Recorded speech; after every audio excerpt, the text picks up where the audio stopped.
While Napoleon is stuck in the sands at the walls of Acre, in Europe a powerful coalition is preparing to strike France. One of the armies is operating in Italy. Its commander is Alexander Vasilievich Suvorov, an outstanding field marshal with 50 years of service in the Russian Imperial Army. A terror to the Ottomans and Poles, he leads the Allied armies from victory after victory, destroying Napoleon's achievements and threatening France itself with invasion.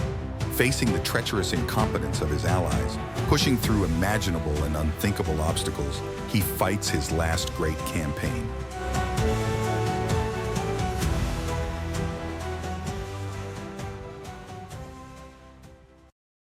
The Peace of Campo Formio, made by Bonaparte, seemed to end the exhausting war for a long time to follow.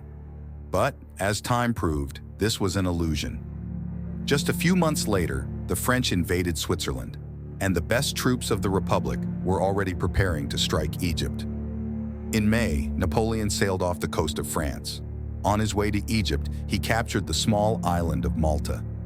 This seemingly insignificant event had a huge impact on the situation in Europe. The island was in the use of the Order of Malta, but belonged to Naples. In addition, a great admirer and protector of the Order of Malta was the Russian Emperor Paul I.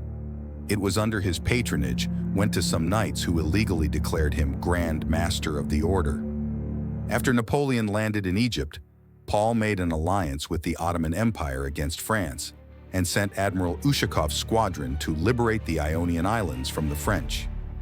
A coalition of Russia, the Ottoman Empire, Britain, Naples, and Austria was soon formed. One of the strikes was planned in Italy, but the Allies could not choose a commander-in-chief. But eventually, after much debate, Alexander Suvorov was chosen. For his 69 years, he won many victories over the Ottomans, Poles. His name is associated with the success of Russian foreign policy under Catherine the Great. But after her death, her son Paul took the throne, a man of highly unpredictable character. He began reforms of the Russian army on the Prussian model. Suvorov opposed the idea and was fired. False reports followed that he was preparing a plot against the Tsar. Suvorov was sent into exile in a remote village with strict supervision.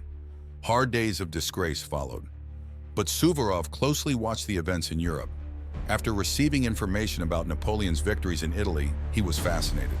Suvorov very highly praised Bonaparte's talents. It is not surprising, their art of war was in many ways similar. Suvorov formulated it in 3 words: eye detector, speed, onslaught.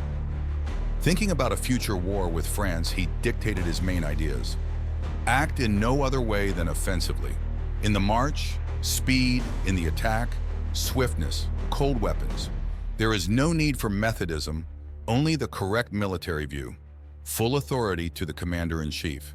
The enemy to attack and beat in the field.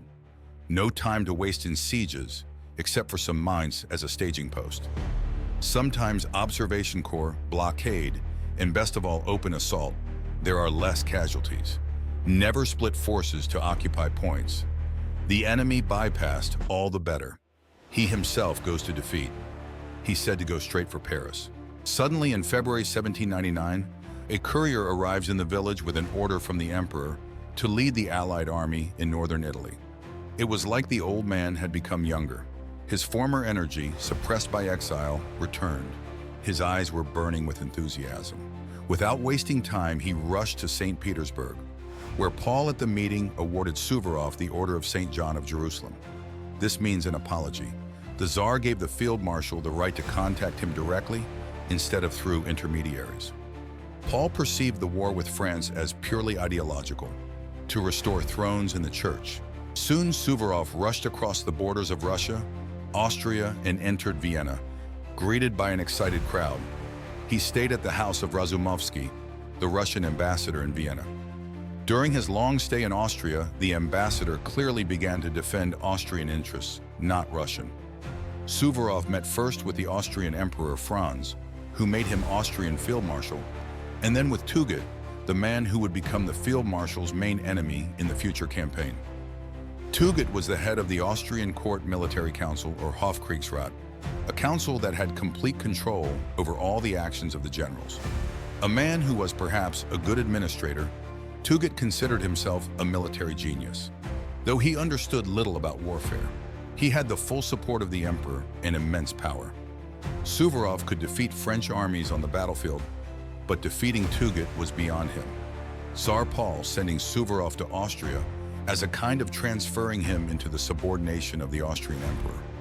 But Suvorov obviously did not consider himself subordinate to the Austrians. To the members of the Hofkriegsrat who asked him about the plans for the campaign, he replied, "I will start at the Adda and end wherever God wills." Before the field marshal's departure, Emperor Franz wrote him an instruction. "My desire is that the first offensive actions of the army have the purpose of covering my own possessions and the gradual removal from them the danger of enemy invasion. By reporting to me all incidents, you will at the same time inform me of your thoughts about further actions. But to ensure that your attention was not diverted from the main considerations of military any concerns about the subjects of side, I instructed General Malas to correspond with my military council on food and other needs for troops." Suvorov, leaving Vienna, probably thought that he would have freedom of action despite the Hofkriegsrat's remarks. It was not destined to be. During the absence of Malas, the Austrian forces in Italy were commanded by General Kray. He was opposed by the French under the command of Scherer, who was extremely unpopular with the troops and generally incompetent. However, under orders from the Directory, Scherer launched an offensive that ended in failure. In a series of maneuvers, Kray inflicted on him a decisive defeat at Magnano. The initiative passed to the Allies. Suvorov rushed to the army and on the way met with Quartermaster General Scheitler, a well-educated man who will show himself perfectly in connection with the field marshal. Suvorov writes the army an instruction. It is necessary to attack. Cold weapons, bayonets, sabers. Smash and take without losing a moment. Defeat all, even unimaginable obstacles. Chase on the heels. Exterminate to the last man. He arrives at Verona, where he is greeted enthusiastically by the Italians. He went on to write in proclamation to the Italian people, "Arm yourselves, peoples of Italy, for the defense of your holy faith, for the restoration of your legitimate governments, for the recovery of your property. The Allied army fights and bleeds now. Have not the rulers of France taxed you immensely? Do they not complete your ruin by the cruelty of military levies?" On April 15th, Suvorov arrives at Valeggio, where he writes many orders for the Austrians to be trained from the Russians to attack daily with cold weapons. The Austrians were not happy about this. Some were insulted, some thought it was nonsense. Suvorov began the campaign on April 19th. General Scheitler offered him insistently to make a reconnaissance. Suvorov replied, "Reconnaissance? I do not want it. It is needed only for cowards and to warn the enemy of its appearance. When they want to find the enemy, always find it. Columns, bayonet, cold weapons, attack, strike, that's my reconnaissance." The campaign had begun, and soon thunder would rumble over northern Italy.